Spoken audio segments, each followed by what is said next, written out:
पितृपक्ष 2024 2 अक्टूबर 2024 तक पितृपक्ष अब से लेकर के आगे चलने वाला है। यानी कि 18 सितंबर से 2 अक्टूबर के मध्य पितृपक्ष रहेगा 2024 वर्ष का। आश्विन मास कृष्ण पक्ष प्रतिपदा से लेकर के अमावस्या तक इसे पितृपक्ष माना जाता है।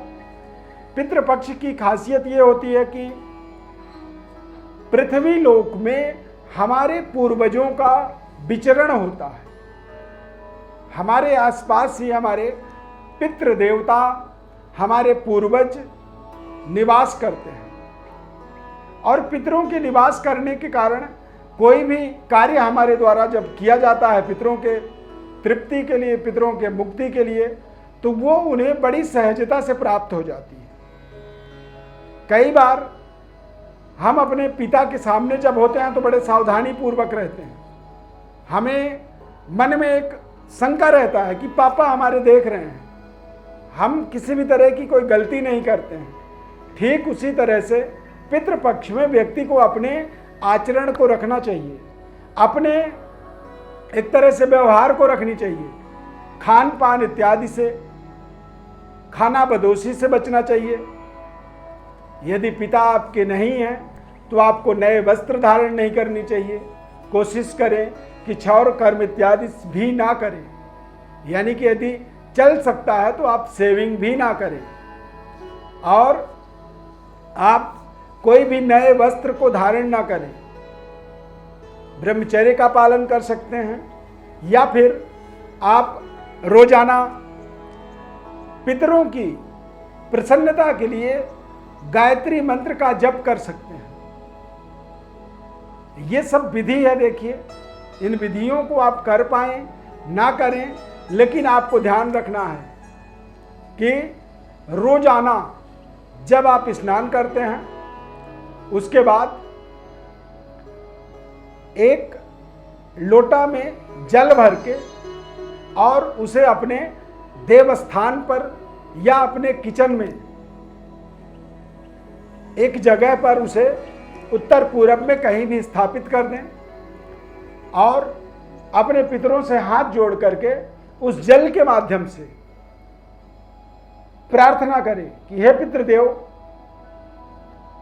आप हमारे ऊपर प्रसन्न हो, हमारे ऊपर कृपा करें और घर के अंदर जो भी आपका भोजन बनता है तो पहला जो निवाला है या पहली 5 रोटी, 2 रोटी, 1 रोटी जो भी आपकी घर के अंदर बने, वो आप पितरों के निमित्त एक थाली में, प्लेट में सजा करके उस जल के बगल में रख दें और उससे निवेदित करें अपने पूर्वजों को कि हे पितृदेवताओं, आप इस अन्न को और इस जल को ग्रहण करिए और हमारे ऊपर कृपा करिए और आप कुछ सद्गति की प्राप्ति हो, इस तरह की आप उनके लिए प्रार्थना करें।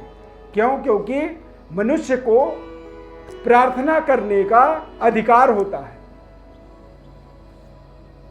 मृत व्यक्ति कोई भी कर्म नहीं कर सकता है, वो केवल एक आत्मा है।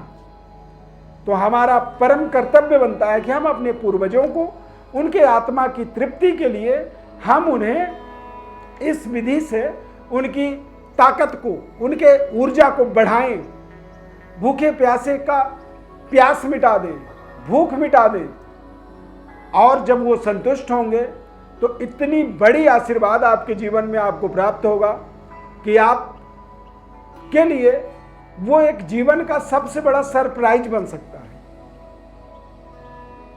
पितृ देवताओं की कृपा के लिए उनको जल के द्वारा, तर्पण के द्वारा, मार्जन के द्वारा और गायत्री मंत्र के जप के माध्यम से भी हम उन्हें अपना एक विशेष पावर, ऊर्जा उनके अंदर जनरेट कर देते हैं। और यदि आप कुछ नहीं कर पाते हैं तो अपने जीवन में यम, नियम, संयम जो भी आप कर पाएं वो जरूर करें। रोजाना कुछ ना करें तो आप नहाने धोने के बाद हाथ जोड़ करके पितरों की प्रसन्नता के लिए प्रार्थना करें। सूर्यदेव से, भगवान गणेश से कलौ चंडी विनायकौ, यानी कि चंडी और विनायक ये दो ऐसे देवी देवता हैं, ये हमारे सभी प्रकार के विघ्न के विनाशक माने जाते हैं और त्वरित फल देने में ये जाने जाते हैं। तो इस तरह की प्रार्थना हमें जरूर करनी चाहिए। इस विधि से जो है आप अपने पूर्वजों के आशीर्वाद को प्राप्त करेंगे और आप अपने जन्म कुंडली में पितृ दोष से मुक्ति प्राप्त करेंगे। सूर्य ग्रहण दोष, चंद्र ग्रहण दोष, अंगारक दोष, यानी कि अंगारक दोष का मतलब होता है कि राहु केतु और मंगल का प्रभाव यदि बनता है तो इससे आपके संबंध रिश्तों में कमी आती है और इससे आपके भूमि भवन के लेन देन में समस्या आती है। आधी घर बन जाती है और आधी घर बनते बनते पता चला 10 साल हो गए, बन ही नहीं रहा। तो अंगारक दोष से मुक्ति मिलती है। पितृ दोष जो होता है वो पिता और पिता तुल्य लोगों के साथ अच्छे संबंध नहीं बनने देता है।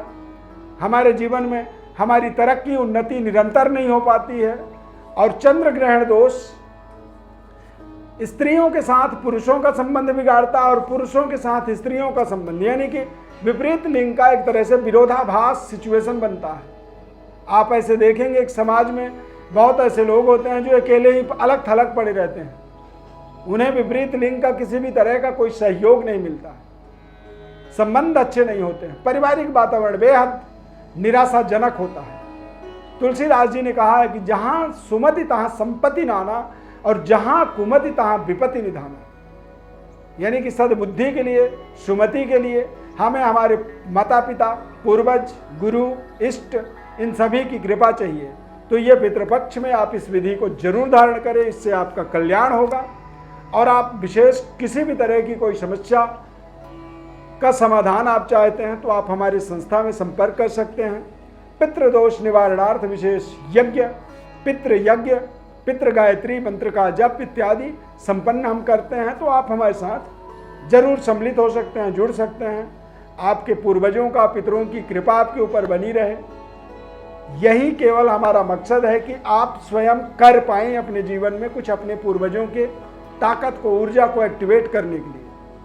इस खास कार्यक्रम को आपने देखा यहाँ तक तो लाइक जरूर कर दीजिए और सब्सक्राइब कर लीजिए और ज़्यादा से ज़्यादा इस ज्ञानवर्धक कार्यक्रम को लोगों तक पहुँचा दीजिए, शेयर कर दीजिए।